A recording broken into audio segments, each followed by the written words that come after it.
Port থানা police কর্তৃক যে সমস্ত চক্রের সদস্যদের মাঝে মধ্যে গ্রেপ্তার করা হয়, নিয়মিত গ্রেপ্তার করা হয়, তারা আবার দ্রুততম সময়ের মধ্যে জামিনে বেরিয়ে এসে কোনো কোনো সময় ওই এলাকার আইন শৃঙ্খলার বিঘ্নিত ঘটায় এবং অপরাধের সাথে যুক্ত হয়। মাননীয় স্পিকার, আসসালামু আলাইকুম রহমতুল্লাহ। আপনি আমাকে সুযোগ দেওয়ার জন্য আপনাকে ধন্যবাদ জানাই। আমি মাননীয় নৌ পরিবহন মন্ত্রীর কাছে দৃষ্টি আকর্ষণ করছি যে যশোরের বেনাপোল স্থলবন্দর দেশের বৃহত্তম স্থলবন্দর। আমদানি রপ্তানির 90% আইটেমই এই বন্দর দিয়ে আনা নেওয়া হয়ে থাকে। এখানকার সমস্যাগুলোর বিষয়ে আমি তার দৃষ্টি আকর্ষণ করতে চাই। এক, এই বন্দরের অর্গানোগ্রাম অনুযায়ী 216 জনের বিপরীতে এখানে মাত্র 148 জন জনবল কর্মরত রয়েছে। 2, বন্দরের অপারেশনাল এলাকায় বৃষ্টির পানিতে জলাবদ্ধতা সৃষ্টি হয়ে বন্দরে রক্ষিত আমদানি রপ্তানির শত শত কোটি টাকার পণ্য নষ্ট হয়। 3, রাজনৈতিক বা স্থানীয় প্রভাব খাটিয়ে প্রতিদিনই জোরপূর্বক এর টার্মিনাল অভ্যন্তরে কিছু অসৎ লোক প্রবেশ করে থাকে, ফলে যাত্রী সাধারণের নিরাপত্তা সহ টার্মিনালের দৈনন্দিন কার্যক্রমে বিঘ্নতা সৃষ্টি হয়। 4, ভিসাধারী যাত্রীগণ দেশের বিভিন্ন প্রান্ত হতে পরিবহনের মাধ্যমে রাত 3টা হতে ভোর 5টার মধ্যে বেনাপোল আইসিপিতে পৌঁছান, কিন্তু ইমিগ্রেশনের কার্যক্রম ভোর 6:30টায় শুরু হয়। দীর্ঘক্ষণ তাদেরকে বিভিন্ন বাস কাউন্টার বা রাস্তায় অবস্থান করতে হয়। এ সময় কিছু অসাধু চক্র টাকা ভাঙানো, ট্রাভেল ট্যাক্স ও পোর্ট চার্জ কেটে দেওয়ার কথা বলে ওই সব যাত্রীদের কাছ থেকে টাকা হাতিয়ে নেয়। 5, বন্দরের অভ্যন্তরে রেলওয়ের জায়গার উপর একাধিক অবৈধ দোকান স্থাপন করা আছে। উক্ত দোকানসমূহে শ্রমিকসহ বহিরাগত লোকজনের ভিড় লেগেই থাকে, প্রায়শই যানজট সৃষ্টি হয়। তাছাড়া এসব দোকানের কার্যক্রমের আড়ালে মাদক ব্যবসাও পরিচালিত হয়। 6, এ বন্দরে প্রায় 5,000 শ্রমিক সর্বক্ষণ কাজ করেন। রাজনৈতিক প্রভাব খাটিয়ে তাদেরকে শাসন ও শোষণে রেখে অন্যেরা অর্থ উপার্জন করে, ফলে তাদেরকে মানবেতর জীবনযাপন করতে বাধ্য হতে হয়। তাছাড়া এই দুস্থ শ্রমিকগণ সর্বক্ষণ জীবনের ঝুঁকিতে থাকেন, প্রায়ই দুর্ঘটনার শিকার হতে হয়। গত 7ই এপ্রিল ট্রাক থেকে ভারী পণ্য পড়ে একজন শ্রমিক সাথে সাথে মৃত্যুবরণ করেন, আর একজন হাসপাতালে আজও মৃত্যুর সাথে পাঞ্জা লড়ছেন। 7, পূর্বে টার্মিনালের নিরাপত্তার দায়িত্বে 40 জন আর্মড পুলিশ ব্যাটালিয়ন নিয়োজিত ছিল, তবে ত্রয়োদশ জাতীয় সংসদ নির্বাচন উপলক্ষে উক্ত ব্যাটালিয়নটি তুলে নেওয়া হয়। 8, সর্বোপরি চুরি, দুর্নীতি, অব্যবস্থা ও অবকাঠামোগত দুর্বলতার কারণে প্রতি বৎসর রাষ্ট্র এ বন্দর থেকে শত শত কোটি টাকার রাজস্ব বঞ্চিত হয়। মাননীয় মন্ত্রী মহোদয়, এসবের প্রতিকার আমরা কতদিনে কিভাবে পেতে পারি? ধন্যবাদ মাননীয় সদস্য। মাননীয় নৌ পরিবহন মন্ত্রী জনাব শেখ রবিউল আলমকে এ বিষয়ে সংক্ষিপ্ত বিবৃতি প্রদানের জন্য আহ্বান জানাচ্ছি। মাননীয় স্পিকার, আপনাকে ধন্যবাদ। 71 বিধিতে মাননীয় সংসদ সদস্য বেনাপোল বন্দর কর্তৃক যে সমস্যাগুলি চিহ্নিত করে উপস্থাপন করেছেন সেটি বেশ ব্যাপ্তি রয়েছে। সংক্ষিপ্ত বিবৃতি দিয়ে আমি চেষ্টা করছি সেটাকে বাস্তব অবস্থাটা মহান সংসদে তুলে ধরার জন্য। বাংলাদেশ স্থলপথ কর্তৃপক্ষের অধীনে এবং বিশ্ব ব্যাংকের অর্থায়নে ACCESS প্রকল্পের আওতায় বেনাপোল স্থলবন্দরের জলাবদ্ধতা নিরসনে এবং পানি নিষ্কাশনের জন্য ড্রেনেজ সিস্টেম অন্তর্ভুক্ত রয়েছে। ইতিমধ্যে বেনাপোল স্থলবন্দরের প্রায় 7,500 রানিং মিটার ড্রেনেজ সিস্টেম সহ বন্দর ভবন, প্যাসেঞ্জারদের জন্য পার্কিং সুবিধা, yard shed, warehouse, transshipment shed ইত্যাদি নির্মাণের জন্য এবং লক্ষ্যে 355 কোটি টাকার ব্যয়ে 2টি প্যাকেজ দরপত্র আহ্বান করা হয়েছে এবং সেই দরপত্রের মূল্যায়ন চলছে। অতি শীঘ্রই জলাবদ্ধতা নিরসনে প্রয়োজনীয় ড্রেনেজ সিস্টেম নির্মাণ করা হবে এই টেন্ডার প্রক্রিয়ার মাধ্যমে।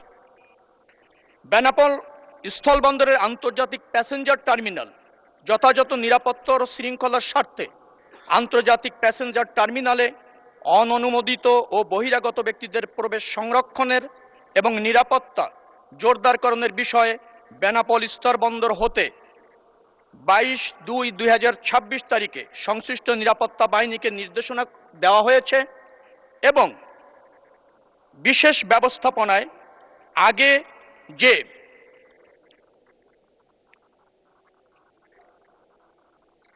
আপনার APBN মোতায়েন ছিল সেটা মাঝখানে উইথড্র করা হয়েছিল, তার পরিবর্তে পুলিশ মোতায়েন করা হয়েছিল। এখন আবার APBN এর বিশেষ নিরাপত্তা বলয় তৈরি করার জন্য নির্দেশ দেওয়া হয়েছে। এখানে উল্লেখ্য যে পোর্ট থানা পুলিশ কর্তৃক যে সমস্ত চক্রের সদস্যদের মাঝে মধ্যে গ্রেপ্তার করা হয়, নিয়মিত গ্রেপ্তার করা হয়, তারা আবার দ্রুততম সময়ের মধ্যে জামিনে বেরিয়ে এসে কোনো কোনো সময় ওই এলাকার আইন শৃঙ্খলার বিঘ্নিত ঘটায় এবং অপরাধের সাথে যুক্ত হয়। আমরা এ ব্যাপারেও যাতে আপনার নিরাপত্তা বিঘ্নিত না হয় সেই জন্য 24 ঘন্টা আইন শৃঙ্খলা রক্ষাকারী বাহিনীর নজরদারি এবং মোতায়েনের ব্যাপারে নির্দেশনা প্রদান করেছি। বেনাপোল স্থলবন্দর প্রতিদিন ভোর 6টা থেকে রাত 8টা 30 পর্যন্ত আন্তর্জাতিক প্যাসেঞ্জার টার্মিনাল সংলগ্ন এলাকায় একজন সহকারী পরিচালক এবং তার নেতৃত্বে 10 জন আনসার সবসময়ের জন্য নিযুক্ত রয়েছে। সেন্সিটিভ স্থাপনা যেখানে আছে সেখানে বেনাপোল বন্দরটি আমাদের জাতীয় অর্থনীতিতে গুরুত্বপূর্ণ ভূমিকা রাখে। এটা আমদানি রপ্তানি করার ক্ষেত্রে এই বন্দরের একটা জোরালো ভূমিকা রয়েছে। এই বন্দরের নিরাপত্তা, শৃঙ্খলা, মান উন্নয়ন এবং আপনার রপ্তানি আমদানি বাণিজ্য গতিশীল করবার জন্য সরকার ইতিমধ্যেই ব্যাপক পরিকল্পনা এবং কার্যক্রম গ্রহণ করেছে। নিশ্চয়ই মাননীয় সংসদ সদস্য আগামী 2 মাসের মধ্যেই এই যে টেন্ডার প্রক্রিয়ার মাধ্যমে অবকাঠামো বা ভৌত যে কার্যক্রমগুলি ইতিমধ্যে আমরা গ্রহণ করেছি তা বাস্তবায়ন সাপেক্ষে ব্যাপক উন্নতি পরিলক্ষিত হবে এবং তার সুফল দেশ এবং এদেশের মানুষ পাবে। ধন্যবাদ মাননীয় স্পিকার। মাননীয় সদস্য, আপনি একটি সম্পূরক প্রশ্ন করতে পারেন। মাননীয় স্পিকার, আপনাকে ধন্যবাদ। মাননীয় মন্ত্রী মহোদয়কে ধন্যবাদ জানাই। তবে শ্রমিকদের বিষয়ে আপনি কিছু বলেন নাই।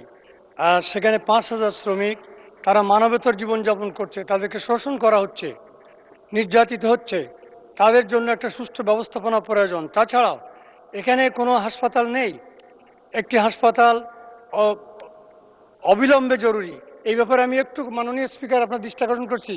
গতকাল মাননীয় প্রধানমন্ত্রী উলাসী গিয়েছিলেন এই শার্শা উপজেলায়, উলাসী তার শহীদ পিতা যেখানে খাল খনন করেছিলেন সেই খাল পুনর্খননের জন্য। সেখানে হাজার হাজার মানুষ ছিল, সেখানে এই সাধারণ মানুষ এই দাবি করেছিল।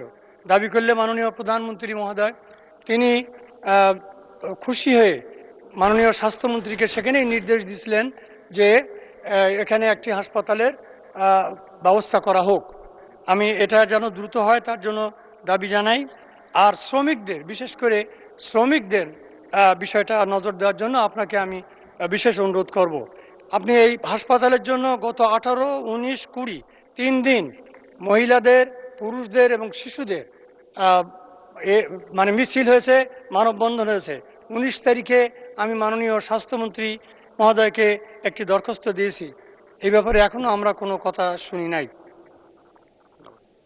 ধন্যবাদ মাননীয় স্পিকার। মাননীয় সংসদ সদস্য, আপনি যে প্রস্তাবনা দিয়েছেন একটি হাসপাতাল নির্মাণের, সেটি আমরা বিবেচনায় নিব এবং স্বাস্থ্য মন্ত্রণালয়ের সাথে এই বিষয়ে কথা বলবো। শ্রমিকদের মান উন্নয়নের যে প্রস্তাবনা আপনি দিয়েছেন সেটা আমাদেরও প্রস্তাবনা, আমাদেরও চাহিদা এবং আমাদেরও প্রত্যাশা। কিন্তু বন্দরে যে সমস্ত শ্রমিকরা আছে তারা সাধারণত বন্দর যারা ইজারা নেন বা পরিচালনা করেন তাদের আওতাভুক্ত। তো যারা এই বন্দরটি পরিচালনার জন্য ইজারাভুক্ত হন তাদেরকে শ্রমিকদের মান উন্নয়নের জন্য, সুযোগ সুবিধা বাড়ানোর জন্য আমি তাগাদা দিব এবং তারা যাতে প্রয়োজনীয় পদক্ষেপ গ্রহণ করে সে ব্যাপারে আমি তাদের সাথে কথা বলে ইতিবাচক একটা ফলাফল প্রতিষ্ঠিত করার চেষ্টা করব। কিন্তু আমাদের অধীনে, বন্দর কর্তৃপক্ষের অধীনে বন্দরে কোনো শ্রমিক নেই, যার ফলে মন্ত্রণালয়ের সরাসরি ওই শ্রমিকদের মান উন্নয়নের জন্য কিছু পদক্ষেপ সরাসরি নেওয়ার সুযোগ নেই। ইজারাদার প্রতিষ্ঠান যারা আছে তাদের সাথে আলোচনা করে আরও সুযোগ সুবিধা কিভাবে বৃদ্ধি করা যায় সে ব্যাপারে আমি প্রয়োজনীয় পদক্ষেপ গ্রহণ করব। ধন্যবাদ মাননীয় স্পিকার।